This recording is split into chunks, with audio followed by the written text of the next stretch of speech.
As the aftershocks of the craziness of 2020 continue to be felt in the present day, and as my knowledge of the political grows, my status as a political leper becomes more concrete. Before I entered into the dissident right sphere, I could tolerate my fellow right-wingers. I felt a sense of kinship with the Fox News consuming, talk show listening segment of the right. But now I view the mainstream right as just as insufferable as the left. Once you have listened to all the debates and fleshed out your dissident ideology to its final logical conclusions, only to realize that the whole thing is rigged, that populism is nothing more than cope, that most conservatives are stuck at level 1 political thinking, which is to say, taking civic nationalism on its face, the depressing reality sets in that there seems to be no coming Caesar to save us, blue or red. You begin to realize how bad things truly are, and how underprepared we are for the coming tumultuous times. Needless to say, life as a dissident political leper is less than ideal. We are all living a double life in some sort of way, and there doesn't appear to be too many of us political lepers of the dissident type out here beyond the city limits of society. The stress test of 2020 showed the severity of the deracination of the right.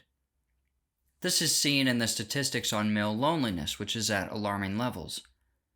According to one study done in May of 2021, quote, 30 years ago, a majority of men, 55%, reported having at least 6 close friends. Today, that number has been cut in half.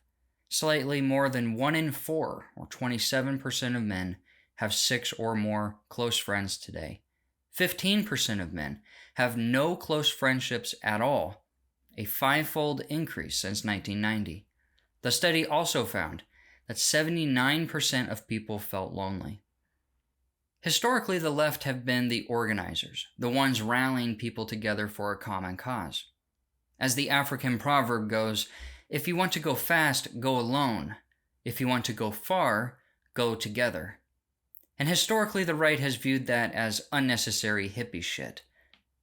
Sayings like those will raise the hackles on anyone with rightward tendencies, and yet, as white people begin to become a minority, and we lose the privilege of being the ones who run everything, it's becoming more and more necessary to adopt the core philosophies of being a minority group. There is much work to do, not only in the general sense for men, but in the dissident right as well. Not only is your political ideology not in power, but not even power adjacent, and your ideas are considered evil by this insane clown world, which seems to be making everything worse by living in the upside down. You can't even share your worldview in public without the fear of consternation. So with that foundation laid, the question naturally becomes, what is something that we, as dissidents, can do? Weird times. Taking words away, I get it. Words hurt people, I get it, But here's the thing. We're kind of like a weird word prohibition. Can't say this, can't say that. That's why I feel like every now and then we should all go to a politically incorrect speakeasy. Just somewhere we can all go to say horrible stuff and nobody cares. You got no hate in your heart. You don't want to hurt anybody. But if you can't say it there, give us a place you can, right? You go down some creaky stairs. You bang on a big steel door. The guy's like, what's the password? Retarded. Get in here! All right. It's like the 90s again, Because offensive words, they're like alcohol. Sure, you can abuse it. Sure, you can hurt people. If you do it responsibly, it's a good time, Just don't do it at work. Don't do it around kids, but go home, close the door, take the edge off. Midget.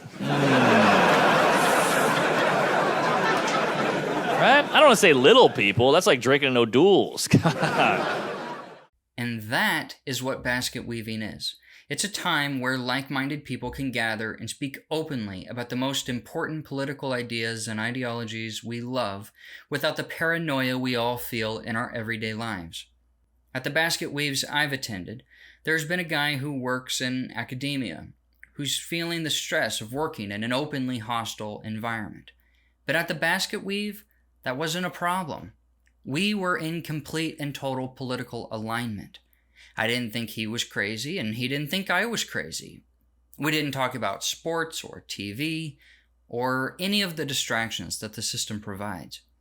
We simply bonded over the shared values we have in the DR. And that's not nothing. These shared values are priceless in this new country we find ourselves in, where the valueless masses are being immigrated in at record levels with the intent of replacing us. So we not only need friends, but close allies in a fight for our survival at a time when that survival is being explicitly threatened on a daily basis. Our enemies hate us. They find our pain and suffering funny, and they want us dead. Well, with enemies like that, casual friendships simply won't do. Simply being friendly with the Walmart greeter you see every once in a while won't do.